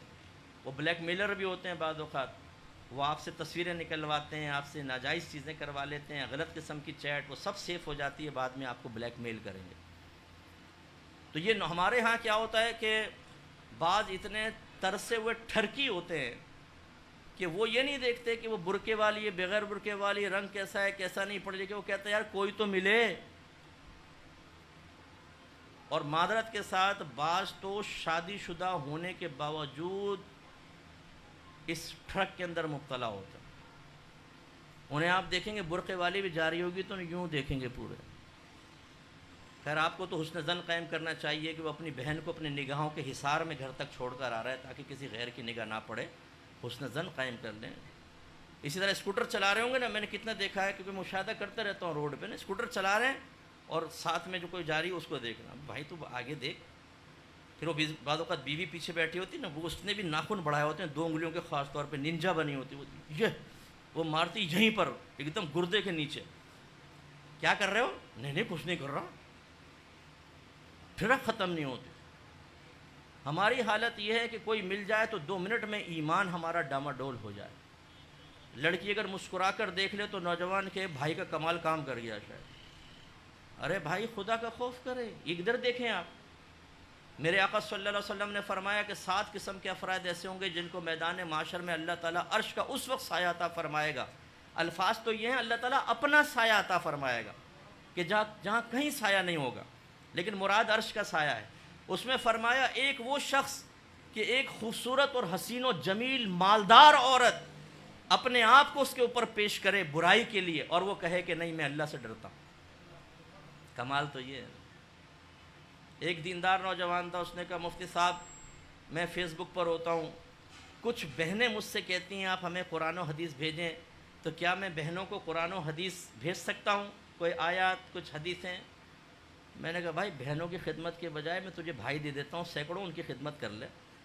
یہ جو تیرے دل میں درد اٹھا ہے نا بہنوں کی خدمت کا، یہ بہن نہیں رہے گی کچھ عرصے بعد، پھر تصور بیوی پیدا ہوگا، پہلے گرل فرینڈ بنے گی، دوست بنے گی، اور اس کے بعد شیطان تمہیں کہیں اور لے کے چلا جائے گا جس کی آخری حد زنا ہے۔ میں چونکہ 30 سال سے ورک کر رہا ہوں نا، اور لوگ معروف ہونے کی وجہ سے ہم سے رجوع کرتے ہیں، الامان والحفیظ، ایسے ایسے معاملات ہو رہے کچھ حد نہیں۔ اس لیے خاص طور پہ نوجوانوں اپنے ان بزرگوں کے واقعات سن کر ذرا غور کریں کہ کیسے انہوں نے اپنے ایمان کو مضبوط رکھا۔ حسین و جمیل عورت آئے میک اپ کر کے، تنہائی بھی ہو، کوئی دیکھنے والا نہیں سوائے خدا کے، اور وہ کہے عورت کہے مجھ سے برائی کر لو۔ ایک تو ہمارے نوجوان ہوتے ہیں نا کہ 5-10 سال میں جا کے ان کو کامیابی حاصل ہوتی ہے کہ کسی کو اپنے طرف مائل کرتے ہیں، لیکن پھر وہ اس قابل ہی نہیں رہتے کہ شادی کریں بیچارے۔ اور یہاں صورتحال یہ ہے کہ عورت کہہ رہی ہے کہ مجھ سے برائی کرو، کتنا بڑا امتحان ہے، لیکن حضرت جریج رحمۃ اللہ علیہ نے منع کیا۔ اس سے اگلی چیز، عورت کی دشمنی بڑی خطرناک ہوتی ہے۔ عورت ضد پر آ جائے تو کچھ بھی کر گزرتی ہے، جیسے اس نے ضد آ گئی نا تو اس نے زنا تک کروا لیا۔ آپ دیکھیں حمل کی مشقت، زنا بعد میں ظاہر ہونا ہی تھا، چاہے وہ جریج کی طرف منسوب کرے، اس میں ذلت اور بے عزتی، لیکن وہ برداشت کر لوں گی لیکن اس کو تباہ کروں گی۔ اس لیے جو ہمارے ینگسٹرز یہاں بیٹھے ہیں بعض اوقات لڑکیوں سے دوستیاں کرتے ہیں اور سمجھتے ہیں میں محفوظ رہوں گا۔ آپ جس لیپ ٹاپ پہ بیٹھ کے کام کر رہے ہیں نا، اس کا IP ایڈریس سامنے آرام سے سامنے والا نکال سکتا ہے، اور اس کے ذریعے پتہ ہے کہ آپ کس کمرے میں، کس علاقے کے کس کمرے کے اندر بیٹھ کر اس وقت آپ چیٹ کر رہے ہیں۔ اب یہ کوئی مشکل نہیں۔ اور وہ پھر ایک لڑکی کو آپ دھوکہ دیتے ہیں، کسی کی زوجہ کو آپ اس سے دوستی کر لیتے ہیں۔ ہمیں ایسے سے لوگ ملے کہ کسی کی زوجہ ہے اس سے دوستیاں کر رہے ہیں اور شوہر سے بدظن کر رہے ہیں، تمہارا شوہر تمہاری قدر نہیں کرتا، مجھے بڑا افسوس ہے۔ یہ ہے قدردان نا؟ ساری بیویوں کے لیے درد اس کے اندر بھر دیا ہے اللہ تعالیٰ نے، تو اس سے رجوع کر لو، یہ درد والا ہے، یہ ہے قدردان۔ تو بدظن کرتے ہیں، تمہارا شوہر تمہاری قدر نہیں کرتا، کاش تم میرے گھر میں ہوتے، تو یہ آسمان سے تارے لاتا روزانہ، چاند کے ٹکڑے توڑ کے لاتا، سونے کے سیٹ لے کر آتا۔ نکمے نکھٹو، تو کام دھندا کرتا نہیں ہے، کیا کرتا ہے تو وہاں پر؟ تو یہ جو بعض اوقات لڑکیوں کو قریب کرنے کے لیے عورتوں کو دھوکہ دیتے ہیں اور کہتے ہیں یہ کیا کر لے گی، یاد رکھیں اللہ تعالی ہم سب کی عزت محفوظ فرمائے۔ ایک عامل صاحب نے مجھے کہا مفتی صاحب ایک عورت میرے سامنے آئی، اس نے کہا کہ مجھے آپ سے عقیدت قائم ہو گئی، لفظ کچھ اور کہا تھا، میں نے عقیدت کا لفظ کہا۔ میں کیا کروں؟ میں نے کہا بیٹا عزت بچاؤ مہم کرو. تم خوش فہمی میں مبتلا ہو گئے کہ شاید تم بہت ہی حسین و جمیل ہو اور تمہاری طرف مائل ہو گئے. یہ بھی ہو سکتا ہے کسی دشمن نے بھیجا ہو, اور جب تم کوئی غلط حرکت کرو تو اس کی ویڈیو بنا لے. کچھ بھی آج کل تو سب معاملات چل رہے ہیں, دور رہو اس چیزوں سے. تو پھر اس کو ہوش آیا, نہیں یار صحیح کہہ رہے ہیں مفتی صاحب آپ. ارے بھائی, تو اس لیے آپ تو اچھے لوگ بیٹھے ہیں, لیکن یہ معاشرے کے اندر بہت کچھ ہو رہا ہے, بہت کچھ ہو رہا ہے. اور پھر جب وہ عورتوں کے ساتھ یہ سلوک کرتے ہیں, پھر وہ اس کے بعد معاملات کرتی ہیں تو کہیں کا چھوڑتی نہیں ہیں. اس پہ بھی توجہ کریں. پھر اس کے بعد ان لوگوں نے بغیر پوچھے زد و کوب کرنا شروع کیا. میں نے جب یہ حدیث پہلی دفعہ سنی تھا تو مجھے ایسا لگا جیسے وہ سنی تھے. برا نہیں مانیے گا, کیونکہ ہم سنیوں کی بھی عادت ہے, ہم اصل مسئلے کی تحقیق ہی نہیں کرتے. ایک پوسٹ آنے کی دیر ہے, جی فلاں نے ایسا کہا, فلاں نے ایسا کیا, ہم نہیں تحقیق کرتے. ہم کہ وہ بے فکر رہو, کمنٹس پہ کمنٹس پاس کریں گے, یہ کریں گے, وہ کریں گے, اس کو واٹس ایپ گروپس میں ڈال دیں گے. دیکھیں جی فلاں نے یہ کہا ہے, واقعی کہا کہ نہیں کہا, اور ان الفاظ میں کہا کہ نہیں کہا. نہیں, ہم اس پہ فوراً کمنٹس اچھی طریقے سے عزت اتار دیتے ہیں سامنے والے آدمی کی, اور بعض اوقات بعد میں پتہ چلتا ہے اس نے تو ایسا کیا ہی نہیں. یاد رکھیں یہ حرام اور گناہ کبیرہ ہے. آپ کا یہ کام نہیں ہے کہ آپ خصوصی طور پہ اہل سنت کے کسی عالم کے بارے میں کوئی چیز آپ کو پتہ چلے اور آپ اس پہ بیڈ کمنٹس دیں. اعلیٰ حضرت امام علیہ سنت نے کتنا خوبصورت جملہ کہا ہے, میں نے اس کو پڑھا, میری روح تر و تازہ ہو گئی. آپ نے فرمایا کہ اگر کوئی سنی عالم بد تقدیر الہی کوئی خطا کر بیٹھے, سبحان اللہ, بد تقدیر الہی, تقدیر کی طرف منسوب کر دیا, اگر کر بیٹھے تو اس کا راز چھپانا واجب ہے. اسے لوگوں کے سامنے بیان نہ کرو, ورنہ لوگ اس کے فیض سے محروم ہو جائیں گے. مثال کے طور پر ایک شخص بہت تبلیغ کر رہا ہے, لوگ نیک بن رہے ہیں, پرہیزگار, اس سے کوئی خطا ہو گئی. اگر آپ لوگوں کے درمیان یہ کہہ دیں گے یہ خطا کار ہے, یہ تو لوگ تو بدزنوں کے دور ہو جائیں گے نا. چلو وہ خطا کار ہے, کم از کم کچھ لوگ فائدہ تو حاصل کر رہے ہیں جن کو نہیں پتا, لیکن اس کا مطلب یہ نہیں ہے کہ اس کی اصلاح نہ کی جائے. وہ پھر پردے میں رہ کر ہو, ٹیبل ٹاک کریں, اس کو علیحدہ بٹھا کے, بھئی آپ کے منصب کے مطابق نہیں ہے, یہ آپ نہ کیجیے. لیکن ہمارے ہاں جب تک ہمارے, میں نے وہ کہا نا, ہاتھ میں کھجلی, کبھی آپ نے دیکھا ہوگا کوئی پکڑا جائے نا یہ موبائل والا, ادھر ادھر کوئی چوری ووری کرنے والا, تو جاتے جاتے کیا کیا ہے, موبائل چرا رہا تھا. یہ نہیں پتا کہ واقعی چرایا کہ نہیں چرایا. ایک ہم بھی تھپڑ مار کے تبرکن, یہ ایک لات اور ماریں گے, اور لگاؤ اس کے, نکل لیے صاحب. یار پہلے دیکھو تو صحیح, کوئی بے گناہ تو نہیں ہے, تمہارا اپنا بھائی تو نہیں ہے پٹ رہا, اس بے گناہ کو پکڑ کے تم نے تماچا مار کے نکل گئے. ہمارے یہاں یہ میجر مسٹیک ہے. اہل سنت میں خاص طور پہ, دوسروں میں بھی ہے, لیکن میں اپنے اہل سنت کو اس لیے کہتا ہوں کہ ہمارے یہاں بیماری بہت زیادہ. ہم 2 منٹ میں اپنے مرکز عقیدت کو راضی کرنے کے لیے کسی کی بھی عزت پامال کرنے کے لیے تیار ہیں. چاہے دیانتداری سے مشاہدہ کیا جائے تو بعض اوقات جس کی عزت ہم پامال کر رہے ہوتے ہیں وہ ہمارے مرکز عقیدت سے زیادہ دین کا کام کر رہا ہوتا ہے. لیکن ہم کہتے ہیں تباہ کر دو اس کو معطل کر دو, بیکار کر دو, لوگوں میں بدنام کر دو, اور یہ چیز ہمارے یہاں ہو رہی ہے. اور اس میں بعض اوقات حقیقت نہیں ہوتی, جیسے جریج کے معاملے میں ہوئی, اور ہم کر بیٹھتے ہیں. اس کے بعد بچہ بول اٹھا. اگر یہ نبی کا معاملہ ہوتا تو معجزہ تھا, اور ولی سے ہوا تو کرامت تھی. جریج نبی نہیں تھے, اس لیے ہم اہل سنت کرامت کے قائل ہیں. معجزہ کیا ہے کہ نبی سے کوئی ایسا عمل کا صدور ہوتا ہے جس کا مقابل لانے سے لوگ عاجز آ جاتے ہیں, تو وہ معجزہ کہلاتا ہے.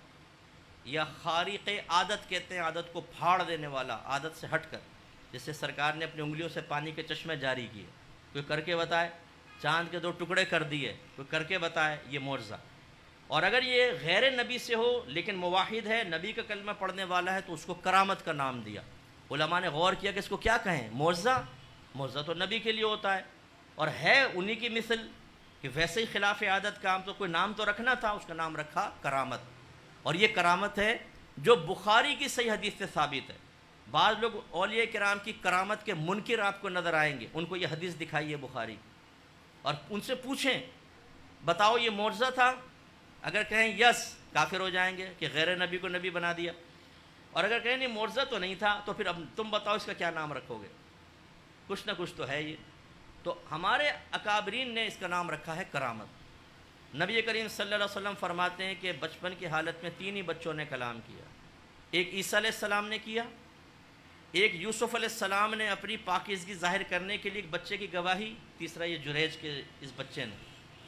اور اس سے معلوم ہوا ہمارے نوجوانوں, ہماری بہنیں جو ہمیں سن رہی ہیں, اللہ تعالیٰ چاہے تو ایک چھوٹا سا بچہ جس کے ذہن میں بھی جملے بھی نہیں ہیں, الفاظ بھی نہیں آئے, اس کی زبان تکلم پر قادر بھی نہیں ہے, اللہ چاہے تو اس کے ذہن میں الفاظ بھی ڈال دے, جملے بھی مرتب کر دے اور اس کی زبان بھی چلا دے. اس لیے اللہ سے کبھی مایوس نہ ہو. آپ اللہ کے اوپر مکمل بھروسہ کر کے پھر عاملین کے پاس چلے جائیں, کوئی مسئلہ نہیں ہے. لیکن اگر آپ اللہ سے مایوس ہو کر جائیں گے, یہ آپ کے ایمان کے زوال کا سبب بنے گا, یاد رکھیں. اور ہمارے یہاں اکثر ایسا ہوتا ہے, پہلے نمازیں پڑھیں گے, دعائیں کریں گے, دعائیں قبول نہیں ہوں گی, تو خاص طور پہ گھر کی عورتیں, تربیت کرنا آپ کی ذمہ داری ہے. باقی میں تو ہر جگہ بیان کر ہی رہا ہوں, میں کوشش کرتا ہوں میں لوگوں کے عقائد مضبوط کروں, ان کو باطنی لحاظ سے نفس و شیطان کے شر سے جتنا بچا سکے, اور اللہ میں دعا کرتا ہوں اللہ میرے لیے بھی یہ آسانی پیدا فرما دے. تو ہماری خواتین جو ہوتی ہیں وہ دعا مانگتی ہیں, پھر کہتی ہیں اللہ سے کچھ کر نہیں رہا. اب کون کرے گا؟ اللہ نہیں کرے گا, عامل کر دے گا, گوگیا پاشا کر دے گا, ساوتری مائی کر دے گی. وہ اس طرف مائل ہو جائیں گی اور ان سے جا کے ماسی آ کے بتائے گی.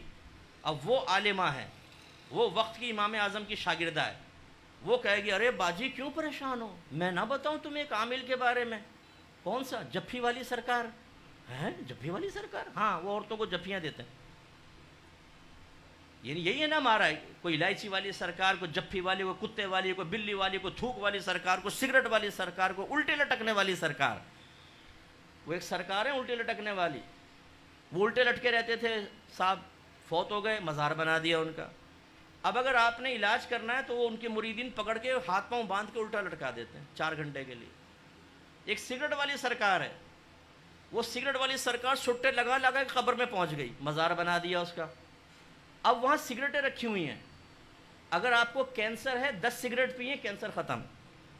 عورتیں بھی دوپٹے برقعے کے اندر سٹے پہ سٹے لگا رہی ہیں. او پاگلوں, بیوقوفوں, بدھوؤں, سوچو تو صحیح ہم کر کیا رہے ہیں. اور یہ میں نے خود ویڈیو دیکھی, ایک مزار کی جہاں گندگی نکلتی ہے نا, واش رومز وغیرہ کی, معروف کر دیا اس گندگی کو جسم پہ مل کے لیٹ جاؤ, ہر بیماری دور ہو جائے. لوگوں گندگی ناپاک کیچڑ کالی مل کر لیٹے پڑے ہیں, کیا جی بیماری دور ہو جائے گی. ہم لوگوں کا حال یہ ہے کہ اللہ کی طرف سے ہم نے امیدیں منقطع کر لیں. اللہ تبارک و تعالیٰ سے بہت جلد مایوس ہونا ہم نے سیکھ لیا. ارے بھائی, اللہ تعالیٰ پوری کائنات کا نظام چلا رہا ہے, بے نقص نظام چلا رہا ہے. روزانہ کتنا رزق عطا فرماتا ہے ہم سب کو, اور کتنے جانوروں کو, چرندوں کو, پرندوں کو, جنوں کو, ٹنوں وزنی غذائیں. میں ایک دفعہ سوچ رہا تھا یار, اگر ایک آدمی ایک دن میں 1 پاؤ پانی پیے, 1 پاؤ, کراچی کے اندر 3 کروڑ کی عوام, کتنے کلو ہو جائے گا, کتنے ٹن بنے گا. پھر پورے پاکستان کی آبادی تقریباً 30 کروڑ, وہ کتنا پیتے ہوں گے.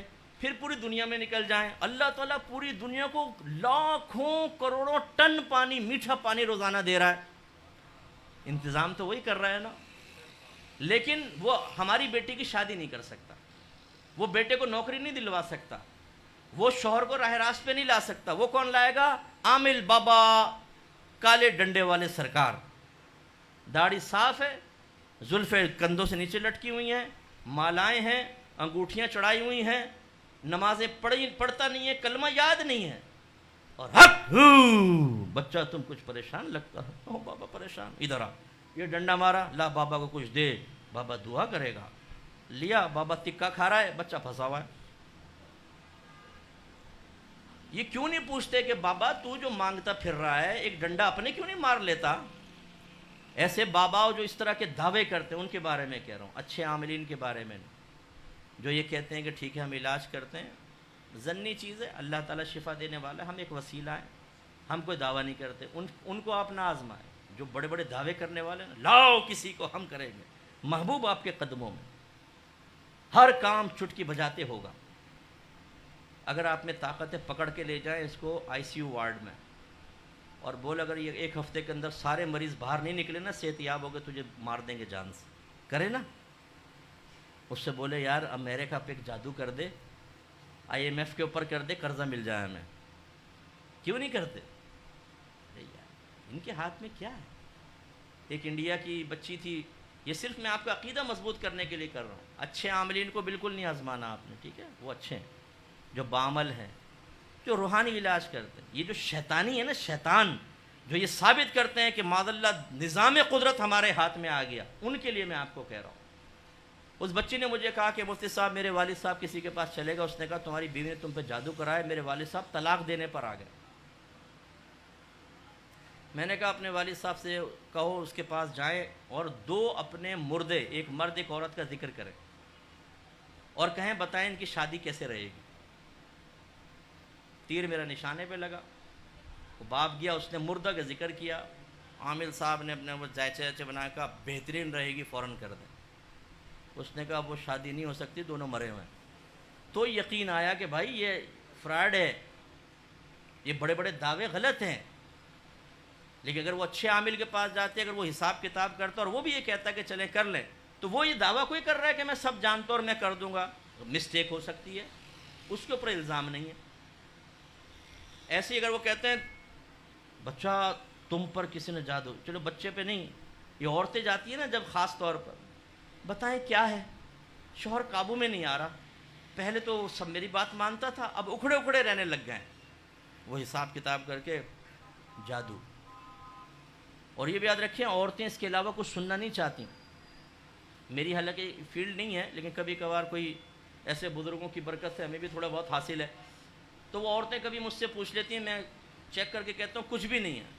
مفتی صاحب ذرا اچھی طرح دیکھیں، بھائی نہیں ہے، ایک اور دفعہ دیکھ لیں، یعنی کہیں آپ جادو ہے، کہیں آپ ٹونا ہے، کہیں آپ سفلی ہے، تو ہم آپ کو کامل اور اکمل مانیں گے، ورنہ تو آپ بیکار ہیں۔ یہ سننا چاہتی ہیں تو وہ جادوگر کہتے ہیں تم پہ جادو کرایا۔ سیکنڈ کویسچن کیا ہوتا ہے؟ فوراً یقین آ جائے گا نا، اللہ اس کے رسول عذابات بیان کریں، میدان معاشر کی ذلتوں کو بیان کریں، یقین نہیں ہے، اسی لیے عمل تبدیل نہیں ہوتا ہمارا۔ لیکن عامل نے کہا ہم تم پر جادو ہے، فوراً یقین۔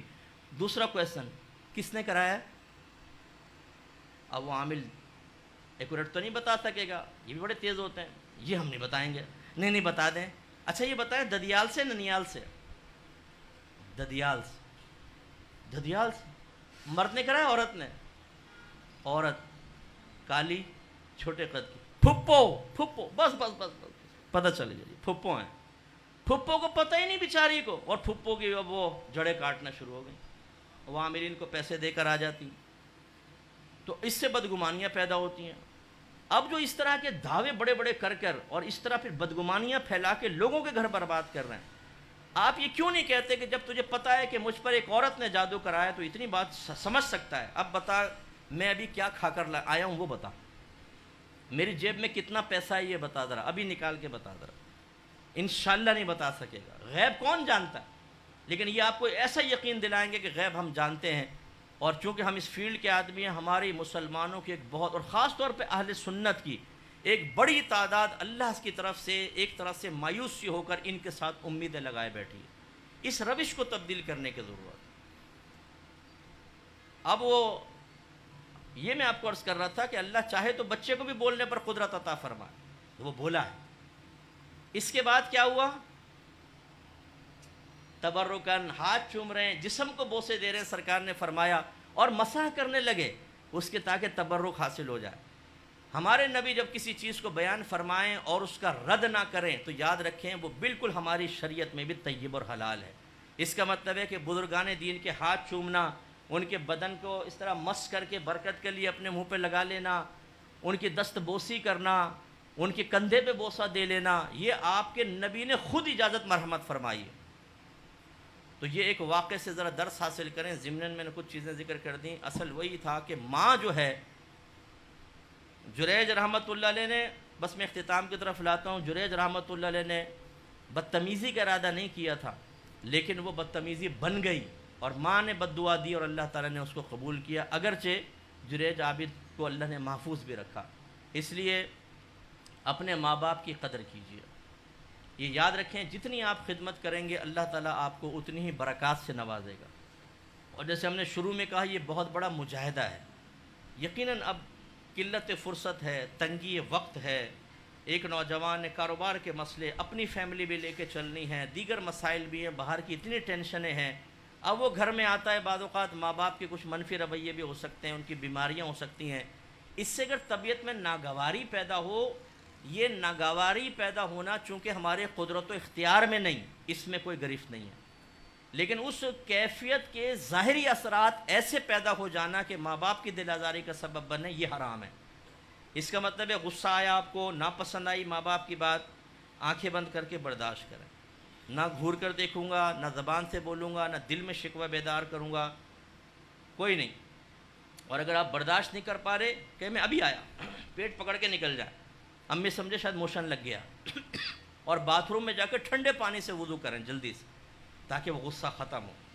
لیکن یہ نہیں کیجیے گا کہ آپ 2-4 دفعہ برداشت کرنے کے بعد کہیں مفتی صاحب آخر میں کب تک برداشت کرتا رہوں، میں بہت برداشت کرتا رہا، آج میرے صبر کا پیمانہ لبریز ہوا، میں نے تو ماں کو سنا دی، میں نے باپ کو سنا دی. یاد رکھیں بعض اوقات آپ 100 سال خدمت کریں گے لیکن آپ کا ایک جملہ آپ کی ساری خدمات کو ضائع کر دے گا. بس یہ. اور آخر میں آپ کو ایک خلاصہ عرض کرتا ہوں، ماں جو ہے خاص طور پر اس کی قدر کیجیے گا، ماں ہو یا باپ. اچھا بعض اوقات آپ نے دیکھا ہوگا گاڑیوں کے پیچھے لکھا ہوتا ہے یہ سب میری ماں کی دعا کا اثر ہے، ساتھ میں لکھ دیں یہ میرے ماں اور باپ کی دعا کا اثر ہے نا. یہ آپ نے کیسے فیصلہ کر لیا کہ والد کی دعا نہیں لگی تھی امی کی دعا لگ گئی؟ اس سے باپ کی دل آزاری ہوتی ہے.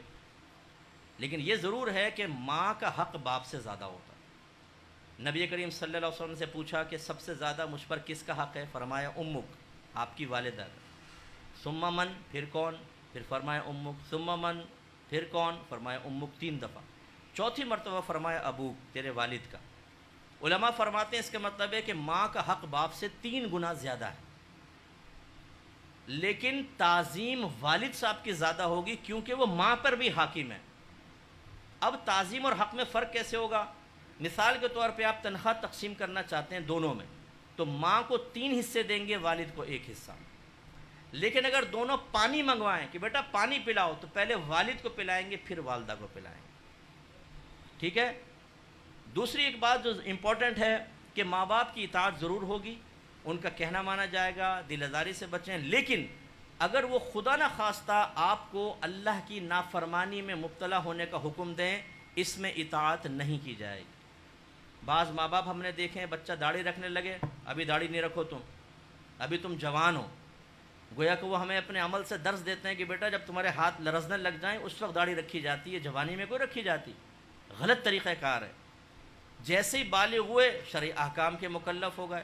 اس میں اب اگر ایک نوجوان اپنی ماں کا کہنا نہ مانے، والد کا کہنا نہ مانے، اور اس پر ماں یہ دھمکی دے تجھے مرتے وقت دودھ بھی نہیں بخشوں گی ورنہ کر ایسا، خاموش ہو جائیں، سر جھکا لیں، بدتمیزی نہ کریں. لیکن آپ کریں گے وہ جو آپ کے نبی نے فرمایا، اس لیے کہ آپ کے نبی آپ کی والدہ سے فوقیت رکھتے ہیں، اور اللہ اور رسول وہ ہیں آپ دائرہ ادب میں رہ کے کہیں کہ امی جان آپ کو جو مقام حاصل ہے نا وہ میرے نبی کا ہی دیا ہوا ہے، میں کیا کروں مجبور.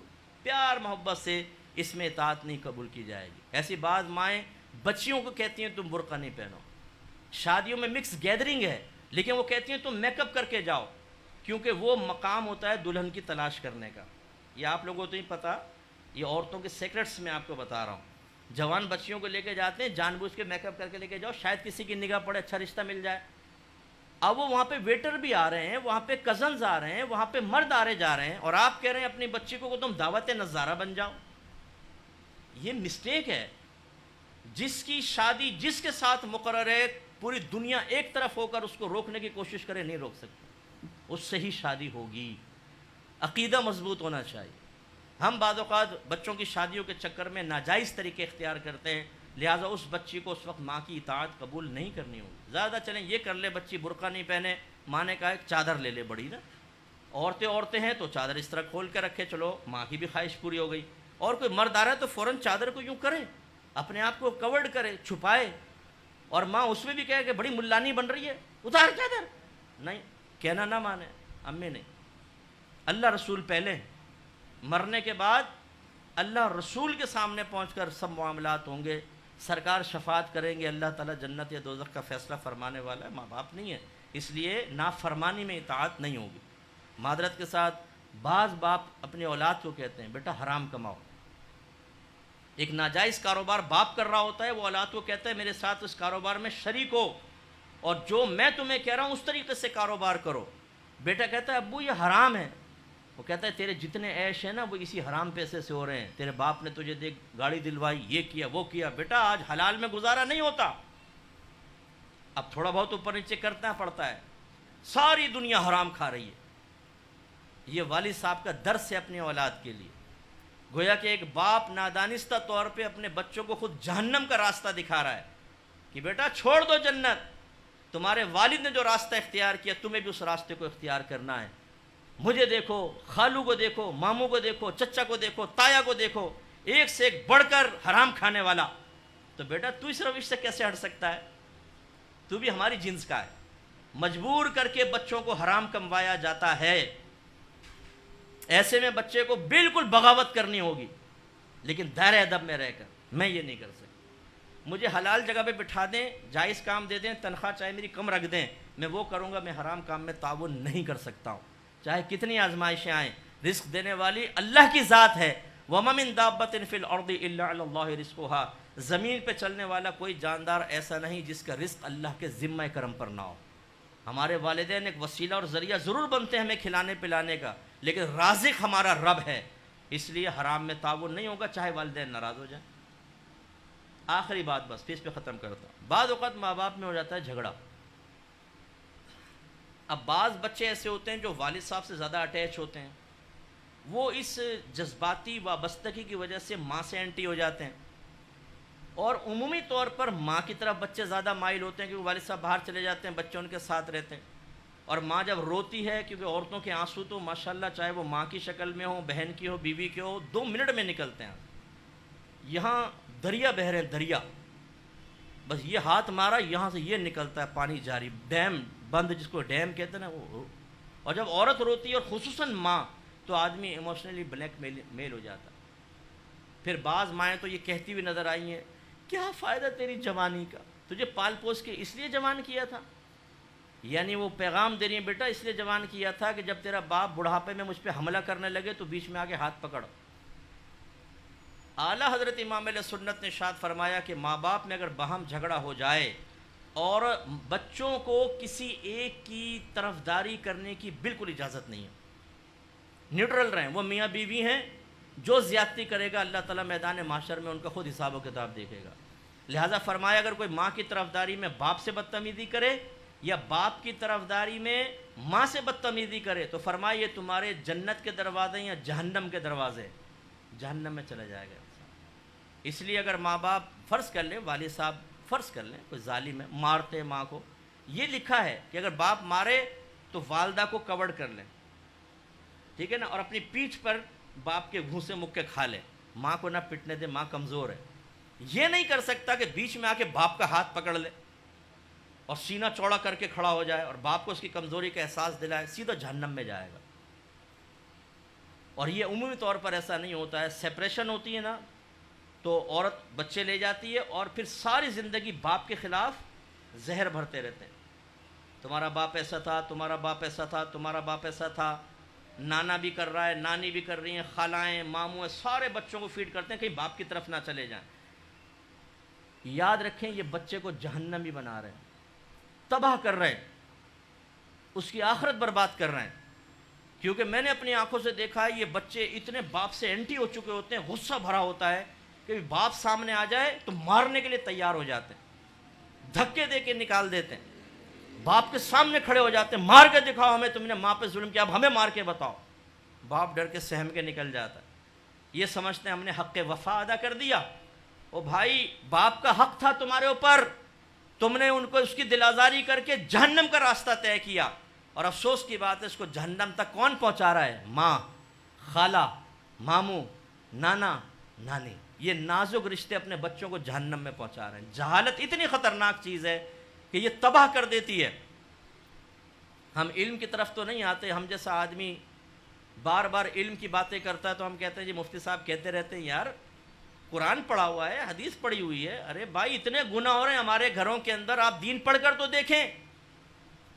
میں تو کہتا ہوں اللہ اپنی رحمت سے ہمیں بخشے گا تو ہم بخشے جائیں گے، ورنہ ہماری بخشش نہیں ہو سکتی ہے. اتنے غلیظ گناہ کر رہے ہیں ہم گھروں کے اندر. اگر میں اس کی تفصیل صغیرہ کبیرہ گناہوں کو بیان کروں، کبھی رکھیں آپ بیان. میں آپ کو وہ گناہ بتاتا ہوں جو ہمارے گھر میں رات دن ثواب سمجھ کر ہو رہے ہیں. آپ کہیں گے کیسے مفتی صاحب؟ بعض گھروں کے اندر شوہر نے 3 طلاقیں دے دی ہیں، ماں بھی جانتی ہے، باپ بھی جانتا ہے کہ ہماری بچی کو 3 طلاقیں دے دی ہیں، بھائی بھی جانتے ہیں، لیکن وہ کہتے ہیں کہ بھائی تم چھوڑو، چھوٹے چھوٹے بچے تم کمپرومائز کرو، بھیج دیتے ہیں. 3 طلاق کے بعد حلالہ کے بغیر وہ شوہر کے ساتھ نہیں رہ سکتی. وہ شوہر نہیں ہے، وہ ایکس ہسبینڈ ہو چکا ہے، لیکن وہ بہن کو بھیج دیتے ہیں، بیٹی کو بھیج دیتے ہیں. اب وہ ساتھ رہیں گے، حرام جسمانی تعلق ہوگا، زنا خالص، اور بچہ پیدا ہوگا تو ولد الزنا، جس کا باپ سے نسب ثابت نہیں ہوگا، اور میدان معاشر میں یہ ماں کے نام سے پکارا جائے گا. کرنے والے کون ہیں؟ سگے ماں باپ، بھائی بہن. اتنی تباہی ہمارے گھر میں کچھ امتحان ہے. آج میں آپ کو تھوڑی سوچ دیتا ہوں. میں ہمیشہ گراؤنڈ ریئلٹیز پہ کلام کروں گا، خوابوں کی بات نہیں کروں گا. آج اپنے گھر میں جائیں اور اپنی زوجہ سے پوچھیں، اپنی بہن سے پوچھیں، اپنی والدہ سے پوچھیں کہ کپڑے پاک کرنے کا شرعی طریقہ کیا ہے، کارپیٹ کو پاک کرنے کا شرعی طریقہ کیا ہے، نل پہ ناپاک ہاتھ لگ جائے اس کو پاک کرنے کا شرعی طریقہ کیا ہے. پوچھے گا جا کے ذرا. اور جب نہیں پتا ان کو تو آپ کون سے کپڑے پہن رہے ہیں. ایک واشنگ مشین میں سارے پاک ناپاک کپڑے ڈال کے گھما کے سب کو ناپاک کر کے پھر اس کو ڈب کے پانیوں سے نکالنا، جھاگ کو وہ سارے ناپاک، اور پھر ناپاک اس کو سکھا دینا، رسی ناپاک، پھر اس پہ استری کر کے، اور کہا دیکھا ڈیش کا کمال. اور وہی پہن کے ہم جمعے پڑھ رہے ہیں، عیدین پڑھ رہے ہیں، نمازیں پڑھ رہے ہیں، نماز ہی نہیں ہو رہی کیونکہ کپڑے پورے ناپاک ہیں. گناہ کبیرہ کے مرتکب ہو رہے ہیں. تو یہی معاملہ ہمارا ان چیزوں کے اندر جو بھی میں نے آپ کو دائرہ میں رہ کے بتائی. تو کوشش کیجئے علم کی طرف آئیں. ماشاءاللہ آپ کے فرقان صاحب کی یہاں پر اکیڈمی ہے، آپ ان کو جوائن کر سکتے ہیں. یہ آپ کے بڑے قریب ترین ہیں. شارٹ کورسز ہوتے ہیں، عالمہ کا کورس ہے، مفتیہ کا کورس ہے، اس کے علاوہ اور یہ دروس وغیرہ ہوتے ہیں. ان کی اکیڈمی کو جوائن کریں. آپ خود بھی آئیں. پیاسا کنویں کے پاس آتا ہے، کنواں چل کے پیاسے کے پاس نہیں آتا. اور ماشاءاللہ ان کی اکیڈمی بن بھی رہی ہے. اس کے تعمیراتی معاملات میں جتنا تعاون آپ کر سکتے ہیں ضرور کیجیے. یہ اکیڈمی بنے گی انشاءاللہ تو اس سے عالم بنیں گے، مفتی بنیں گے، بچوں کی تربیت ہوگی، آپ کے لیے بھی ثواب جاریہ ہوگا. خصوصاً جو آپ کے مرحومین دنیا سے تشریف لے گئے ان کے ایصال ثواب کے لیے ثواب جاریہ کریں. بعض لوگ کہتے ہیں مجھ سے ہم کھانا کھلانا چاہتے ہیں، وہ کھانا کھلانے میں کروڑوں روپے لگا دیتے ہیں. میں دائرہ ادب میں رہ کے کہتا ہوں ذرا آپ یہ تو بتائیں کہ جہاں کھانا کھلانے کی مذہب اسلام نے ترغیب دی ہے، کن لوگوں کو کھانا کھلانے کی ہے آپ کو پتہ؟ کیا کہتی ہے اس کے بارے میں شریعت؟ کیا ایک شرابی، جواری، زانی، بد مذہب، بے نمازی اسے کھانا کھلانے کی ترغیب دی گئی ہے کہ وہ کھا کے جو توانائی حاصل ہو شیطان کی اطاعت میں لگائے، اس لیے اس کو کھلا پلا کے شیطان کی اطاعت کے لیے طاقتور کرنے کا حکم ہے؟ یہ مزاج شرع ہے؟ نہیں. ترمذی اٹھائیں، آپ کے نبی فرماتے ہیں تمہارا کھانا صرف پرہیزگار کھائے اور تم صرف مومن کو دوست بناؤ، یعنی متقی کو دوست بناؤ. تمہارا کھانا صرف پرہیزگار کھائے. اب وہ مجبوری ہوتی ہے، شادی بیاہ میں مہمان ہوتے ہیں، سب طرح کے ہوتے ہیں، وہ مجبوری ہے چلیں. لیکن جب آپ کو اختیار ہے کہ آپ کھانا بھی کھلا سکتے ہیں، یہ ایک بہت بڑا ثواب جاریہ کر سکتے ہیں. عالم بنائیں، مفتی بنائیں، ادارے بنائیں، وہاں کے ادارے کے نظام کو مضبوط کرنے کے لیے اپنی انویسٹمنٹ کریں جو اخروی انویسٹمنٹ ہے. تو پھر آپ کو یہ فیصلہ کرنا چاہیے. وہ لوگ فیصلہ نہیں کر پاتے، اس لیے پھر ہمارے اداروں کے حال دیکھ لیں. اور وہ کھائیں گے پئیں گے، ڈکار لی، اور کہاں جا رہے ہیں صاحب؟ شراب پینے. کہاں جا رہے ہیں جی؟ آوارہ گردیاں کرنے. آپ کی توانائی حاصل کر کے وہ اور اللہ کی یاد سے غافل ہو جاتے ہیں. جب نافرمانی کے بارود مل رہا ہو نا، پھر کون اللہ کی اطاعت کرے بھائی؟ اس لیے اس پہ توجہ کریں کہاں آپ کو انویسٹمنٹ کرنی چاہیے. تو علم کی طرف آئیے. خدا را آپ اس ادارے کو جوائن کریں. اگر آپ کی گھر کی بہنیں آن لائن کورسز کرنا چاہتی ہیں ان سے کروائیں.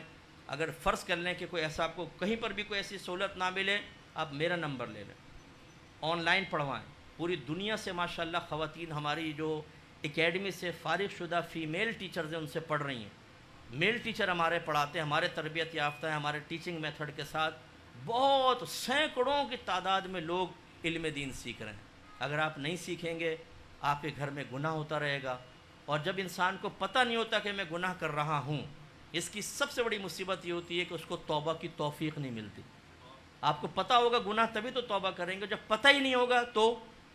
اس لیے میں گزارش کرتا ہوں جو پیرنٹس بیٹھے ہوئے خاص طور پر، اگر آپ یہ چاہتے ہیں کہ آپ کے بچے واقعی ایک شرعی تعلیم کی روشنی میں آپ کو عزت دیں، احترام دیں، تو اپنے بچوں کو دین سکھائیے، آپ خود بھی دین سیکھیے۔ بعض ماں باپ ہمیں کہتے ہیں مفتی صاحب میرا بیٹا بڑی میری نافرمانی کرتا ہے، آپ بتائیں قرآن و حدیث ماں باپ کے بارے میں کیا کہتا ہے؟ میں بہت ہی دائرہ دم میں رہ کر میں صرف جواب نہیں دیتا ہوں، میں اصلاح کی کوشش بھی کرتا ہوں۔ میں کہتا ہوں یہ بتائیے آپ نے اپنے بچوں کو دین سکھایا تھا؟ کہا کہ نہیں۔ تو میں کہتا ہوں کہ جب آپ کے ذاتی مفادات پہ ضرب لگی تو آپ نے کہا مفتی صاحب بتائیں قرآن کیا کہتا ہے ہمارے بارے میں، لیکن اس سے پہلے آپ نے قرآن اگر بچے کے قریب کر دیتے نا تو خدا کی قسم یہ سوال کرنے کی ضرورت نہ پیدا ہوتی۔ آپ کا بچہ آپ کی فرما برداری کرتا، اطاعت کرتا، اور اگر کبھی خدا نخواستہ بتقاضائے بشریت وہ خطا کر بیٹھتا، اس کو احساس ہوتا میں نے غلط کیا ہے، وہ توبہ کرتا، آپ کے پاؤں پکڑ کے معافی مانگتا۔ ہم خود اپنے بچوں کو دین سے دور کرتے ہیں، ہم انہیں اللہ کے قریب نہیں آنے دیتے، رسول کے قریب نہیں آنے دیتے۔ ہم نے اپنے گھروں کے دروازوں کو بند کر لیا ہے، ایک باریک سی جھیری سے جتنا دین اندر آ سکتا ہے بس ٹھیک ہے، ورنہ اس کو بند کر دیتے ہیں، کھولتے نہیں ہے دروازہ۔ حالانکہ آپ کا رب فرما رہا ہے یا ایھا الذین آمنوا ادخلوا فی السلم کافہ، اے ایمان والو اسلام میں پورے پورے داخل ہو جاؤ، خدا را دین کی طرف آئیں، راحت پائیں گے، سکون پائیں گے، گھر میں برکت ہوگی، بچے فرما بردار ہوں گے۔ اور جب آپ فوت ہوں گے ذرا سوچئے گا، میری یہ آخری بات، کیا آپ کی اولاد آپ کے لیے ہاتھ اٹھا کر دعا کرے گی؟ جب میں کئی ماں باپ سے کہتا ہوں تو وہ سر جھکا کے کہتے ہیں مجھ صاحب ہمیں امید نہیں ہے، کیونکہ جو اولاد ہمارے گھر میں رہتے ہوئے ہمیں ٹائم نہ دے، ہماری طبیعت کا نہ پوچھے، اپنے موبائل میں اور کمپیوٹر میں لگی رہے، وہ مرنے کے بعد ہمیں کہاں کرے گی؟ تو یہ کیا کر رہے ہیں آپ اپنی اولاد کے ساتھ؟ آپ نے اس کو دنیا کے اندر غرق کر دیا اور اس کی دنیاوی ترقیوں سے خوش ہو رہے ہیں کہ چلو ہمارا بچہ ترقی کر گیا، لیکن مرنے کے بعد کیا ہوگا؟ یہ ترقیاں اس کو بھی دین کے قریب نہیں آنے دیں گی، آپ کے قریب نہیں آنے دیں گی، پھر وہ فوت ہوگا، اس کے بچے بھی اسی روش پہ چل کے دور ہوں گے، اور ایک غلط معاملہ اور ایک غلط چیز رواج پائے گی۔ اللہ تعالیٰ سے دعا ہے کہ رب کریم جو کچھ ہم نے سنا اس پر عمل پیرا ہونے کی توفیق عطا فرمائے۔ میری کوئی بھی بات، کوئی بھی جملہ کسی کی دل آزاری کا سبب بنا ہو تو میں معذرت چاہتا ہوں، لیکن آج جب آپ جا کر بستر پہ لیٹیں تھوڑی دیر کے لیے ہماری اسپیچ پر غور ضرور کر لیجئے گا، غور کریں، اپنے عمل میں، سوچ میں، فکر میں کوئی تبدیلی پیدا کریں۔ وآخر دعوانا ان الحمدللہ رب العالمین۔